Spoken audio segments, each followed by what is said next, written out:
Hi there. So in this video, I'm going to be showing you guys a little bit about the book request process for our office. So basically how it works is for students who need alternate format materials for a text-to-speech program called Kurzweil that we use, students have to request a digital copy of the book so that we can make it available to them in that program. I'm going to have a separate video about Kurzweil so you can watch a video about that to see what that program is actually about.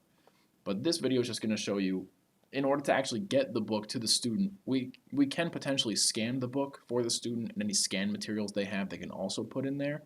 But for any textbooks that they don't already have a digital copy of, it is the easiest for us to find a digital copy for them and then make it available to them in Kurzweil. In order for them to be able to get that digital copy, they have to first request that book from us, and they can do that on our website. So if they just go to the Services for Students with Disabilities webpage, as I am here, just on the main page, we can navigate through to get to the Google form that they can then fill out with their book information as well as their own information. So on this main homepage I'm on here, we're just going to click on SSD Registered Students in this green box to the right. In these new menu items that pop up, we are then going to click on Books in Accessible Formats. And then in the main body of this page, all the way down at the bottom, this last link that says Request for Accessible Course Material, this link will bring you to the Google form that I mentioned earlier. So if we click on that, you can see this is the Google form. The Google form asks for the student's information, their course information, and then the book information. All that information is very important for us to be able to find the exact book that they need. The professor and course information is also helpful for us to be able to coordinate with that professor for that course. So it's imperative that students fill this out with as much accuracy as possible so that we're getting the right version of the book for them. Now you can see I have a sample one filled out already, so you can see what it would look like. So I just have my own information, the course information, and all the book information I can possibly give. And then once I'm done, I would click Next.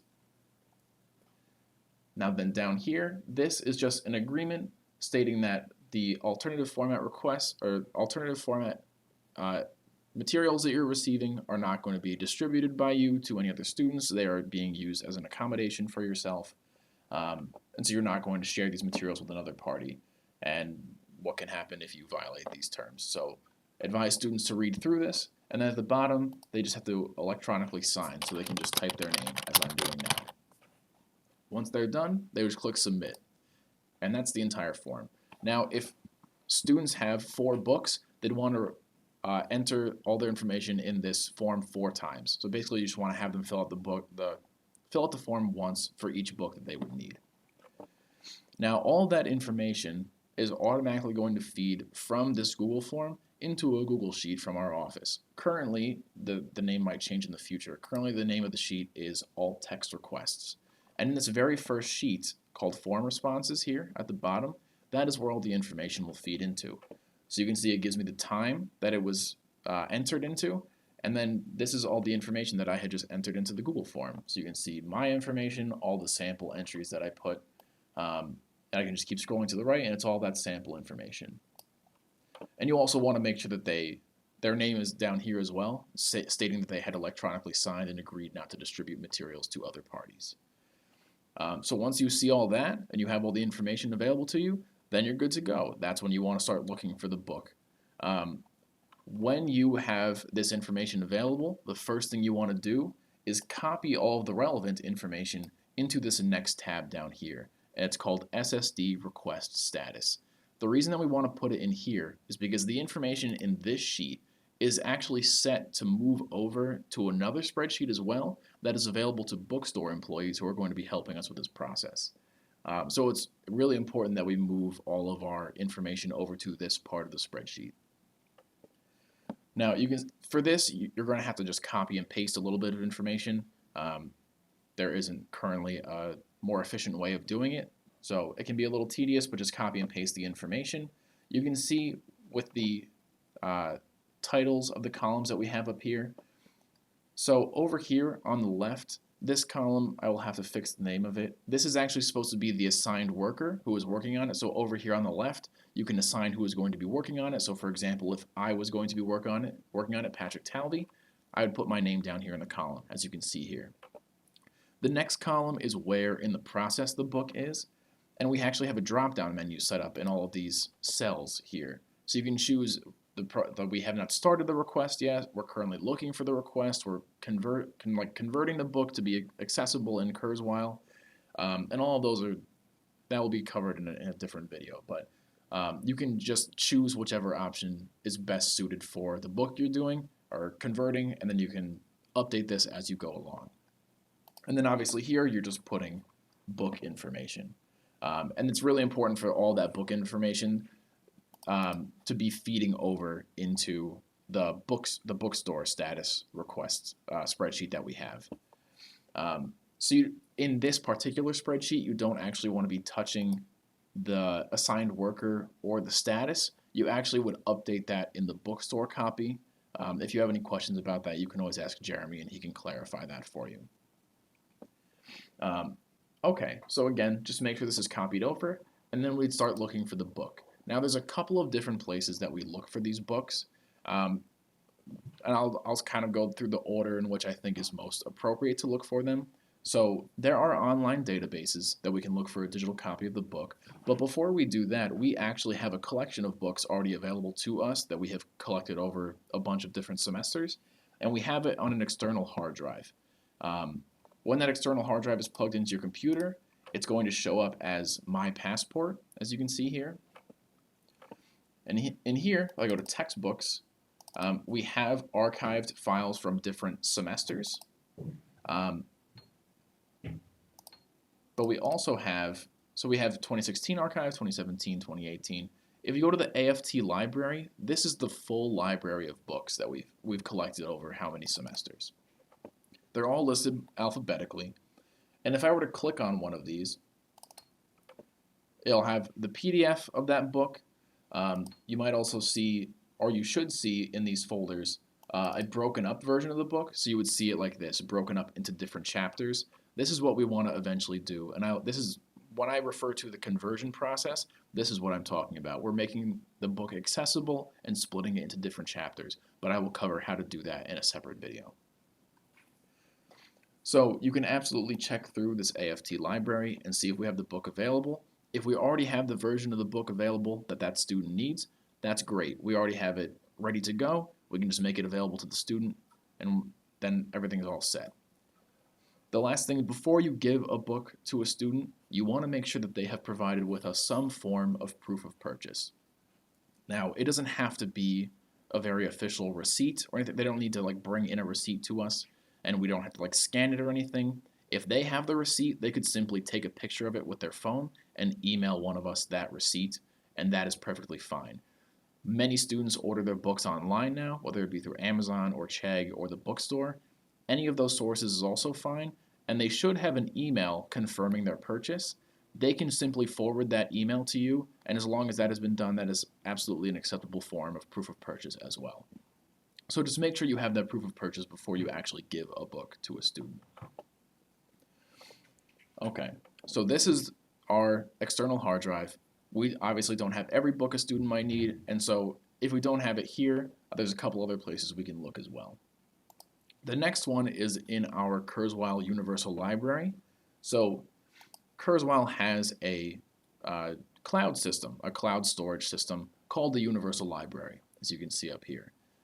It's just we have been uploading books into the Universal Library so that not all of the books that are in our passport are in here, but many of the books that we have collected over the semesters should be available in the Universal Library as well. And this is where you want to be putting the books anyway. And I will cover that a little bit later in this video toward the end of how to actually put it into here. But you can also check in this Universal Library as well to see if it is available. Now, if it's not available in here or in our external hard drive, that's when we go to look inside a database through a website to see if they have a digital copy of it available. We have accounts for 2 different databases that we use very frequently. The first one we're going to use is called Bookshare, and you can see it here. So I'm going to go back to the home page. And up here, once you're signed in, up in this top bar, you can search for a book by the title, the author, or the ISBN. So I'll just show you an example. if I search for the book Moby Dick. So we'll take a second to search, and when it's done, you can see the title will pop up right here. If it's not available, then a book will not pop up, and then we have to move to the next source to try to find the book. So this book is available. I can click on the title, and then when we get to the next page, you can see there's this download button here. So you can download it in a number of formats. The most common one would be a Word document. So now we're going to choose where we want to download the book, and we want to download it to our account. So we want to download it to this SSD staff account. So we want to check this box. I go to the download format, and instead of EPUB, I want it to be a Word document. So I will choose Word. I will click Prepare Books, and then I just confirm that.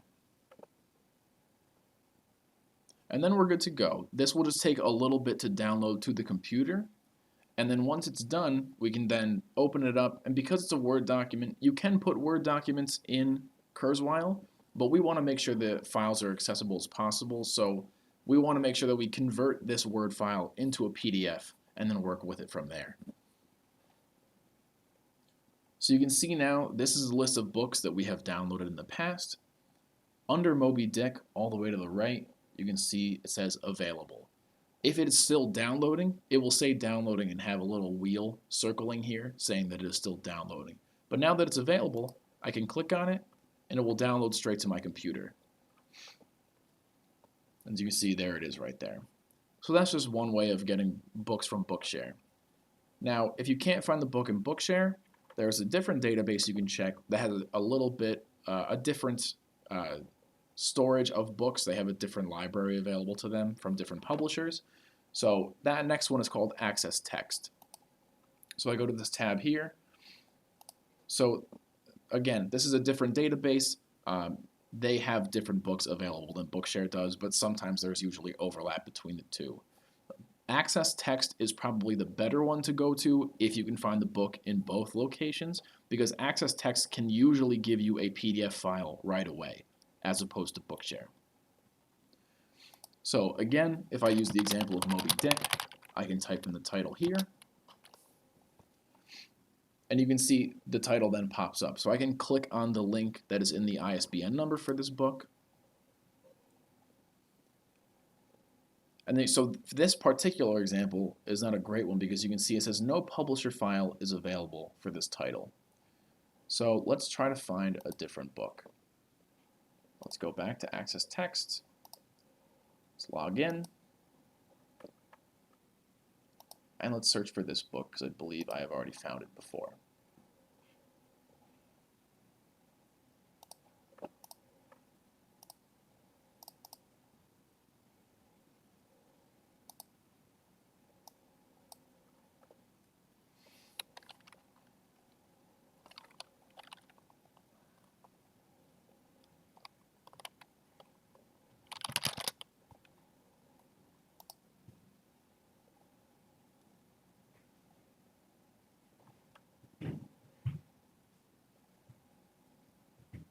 Okay, I apologize for the wait. So I found a book that I can actually request this time, and you can see up in the top right it says request this title.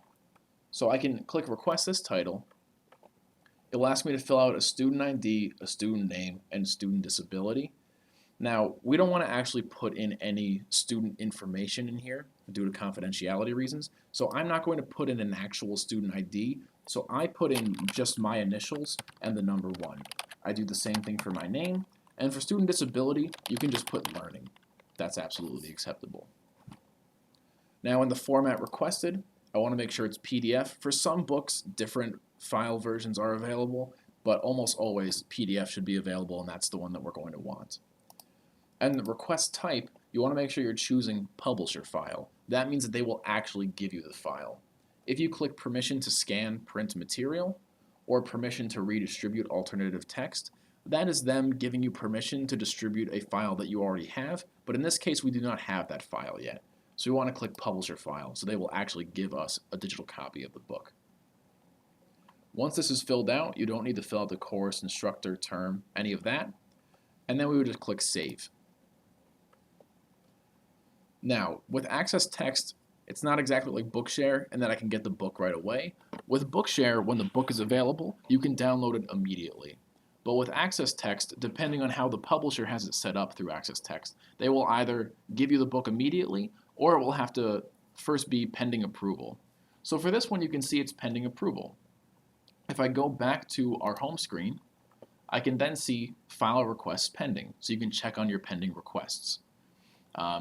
If it was immediately fulfilled, you could also see that right here in the file request fulfilled section. So that's just how you can search for books really quickly through Access Text. This is a great database, and especially because it has PDFs, so I really recommend checking this, probably actually before you check Bookshare. Now those are really the main sources of readily available books to get them quicker than any other way. If we do not have those available, that's when it then comes down to a couple of different options. If a student needs materials right away, what we really recommend is having them scan the book, and by that we can scan the book for them. If they bring it in, if they bring their book into the office, we can, so long as they are comfortable with it, and if they own the book, we can chop the binding off of the book, we can bring it down to the copy center, have the binding chopped off so that it's just loose leaf pages, and we can very quickly put the pages through a scanner. And it takes just a couple of minutes, it's all good, and we can give the digital copy back to the student. The copy center can then rebind that and give it back to we can then give that book back to the student with a new binding on the book. If they are not comfortable chopping off the binding, we can scan it using a Bookeye scanner. And if you need help with that, ask someone in the office and they should be able to show you how to use a Bookeye scanner. There are Bookeye scanners in the library, but come next semester we should have a Bookeye scanner available and ready in our room upstairs in the Union, in our tech room. And someone in the office can show you that as well. If scanning is not the best option for that particular student, we also have other places we can look.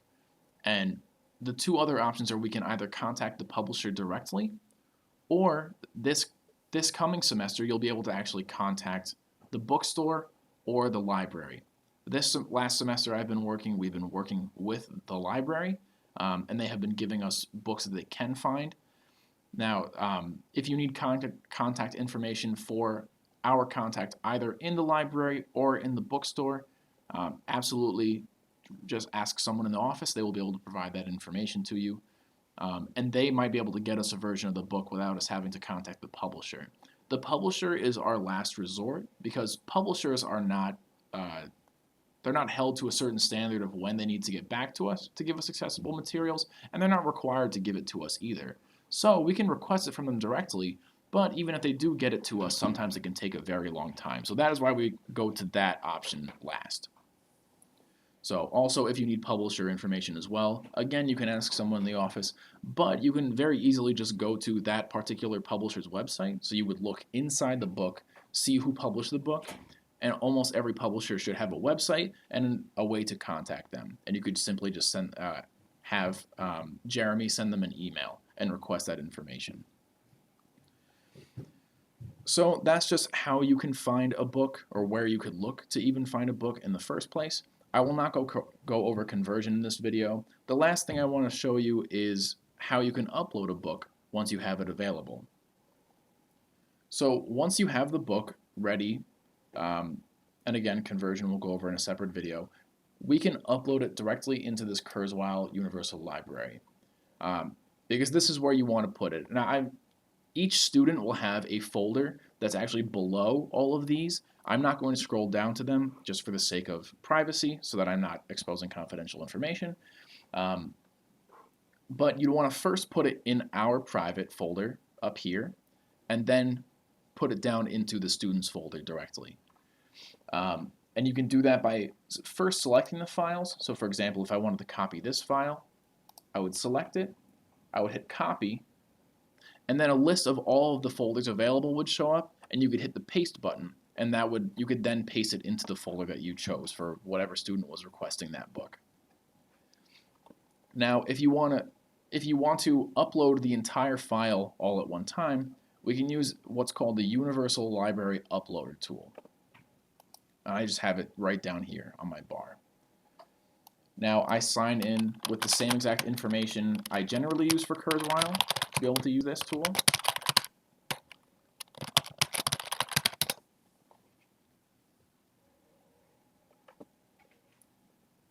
And then I'm going to click browse for a folder, because if I were to browse for a file, I would only be able to upload a singular file. So I'm going to browse for a folder.